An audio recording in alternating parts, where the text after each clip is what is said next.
A dimly lit intelligence room hums with quiet urgency.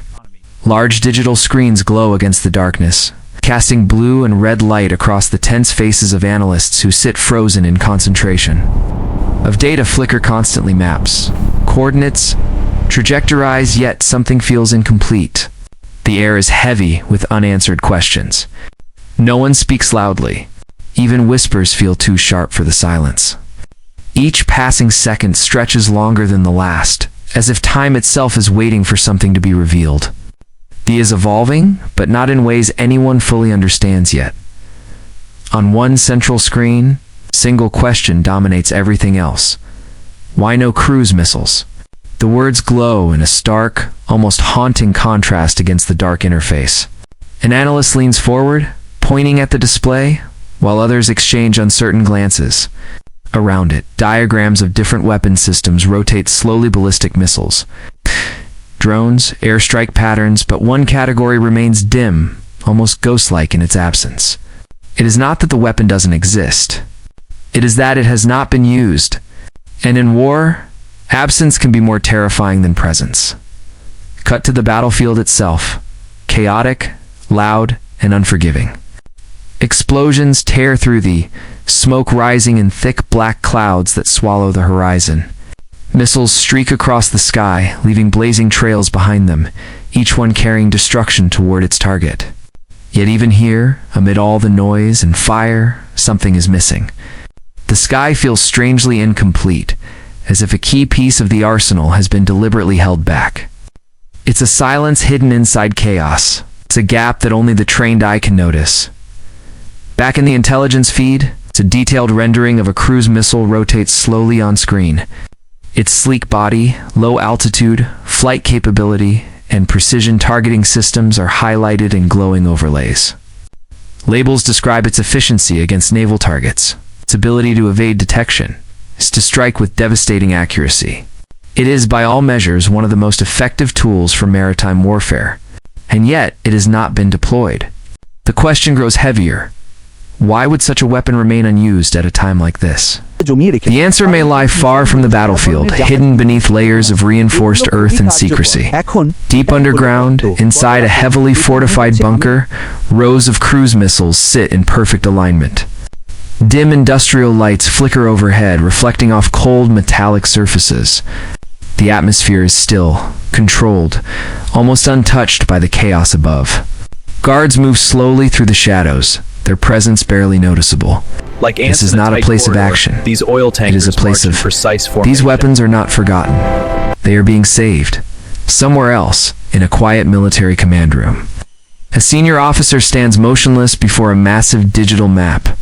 His hands are clasped behind his back, his posture calm, but his mind clearly racing. Red zones blink across the map, highlighting areas of conflict and opportunity. Yet no command is given. No launch sequence is initiated. It is a moment suspended and time decision delayed, action withheld. The feeling is unmistakable. This is not hesitation born of weakness, but patience driven by strategy. The focus begins to shift southward, toward the waters of the Gulf. From above, the scene appears almost peaceful. Cargo ships move slowly across the dark blue surface, following narrow, predefined routes. The ocean reflects the sky like glass, calm and indifferent. But beneath that calm lies vulnerability.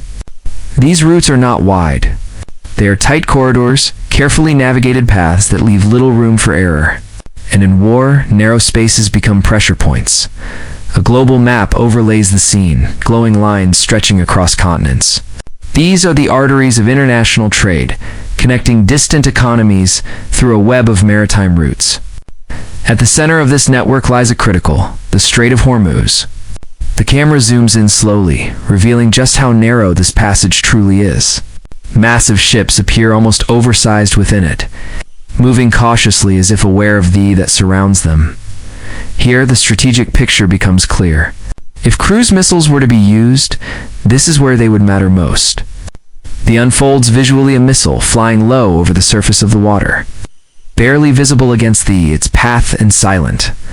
It approaches its target, a cargo vessel moving steadily through the corridor, unaware of what may be coming. The tension builds not from impact, but from possibility. This is what has not happened. Yet the implications ripple outward. An oil tanker appears on screen, massive and slow-moving, its importance undeniable. A digital overlay flashes, warnings threat levels rising, zones expanding. The calm sea now feels fragile, as if one single strike could shatter the illusion of stability. The focus shifts again, blending this image with another. Financial charts, stock markets, red lines plunging downward. The connection is immediate and undeniable. A strike here would not stay here, it would echo across the world. Inside homes, offices, and control centers across the globe, people watch their screens with growing concern. The flicker of televised news reflects in their eyes. No explosions reach them, no missiles cross their skies, yet the tension is just as real. Because this is no longer just a regional conflict, it is a global risk. The uncertainty spreads faster than any weapon ever could. Back in the intelligence room, the analysts remained fixed on their screens.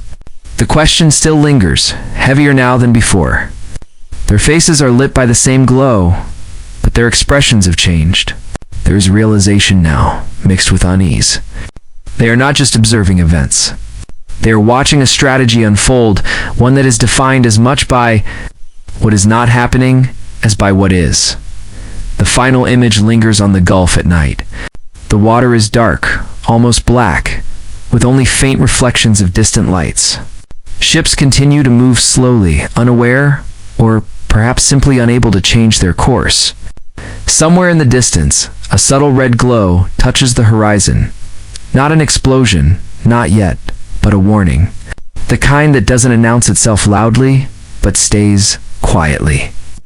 In the background, everything feels as if it is building toward a moment that has not yet arrived.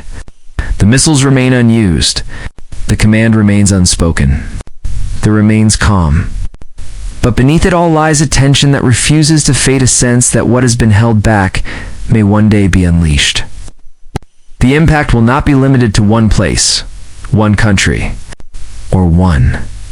Because sometimes in war, the most dangerous weapon is not the one that is fired, but the one that is waiting.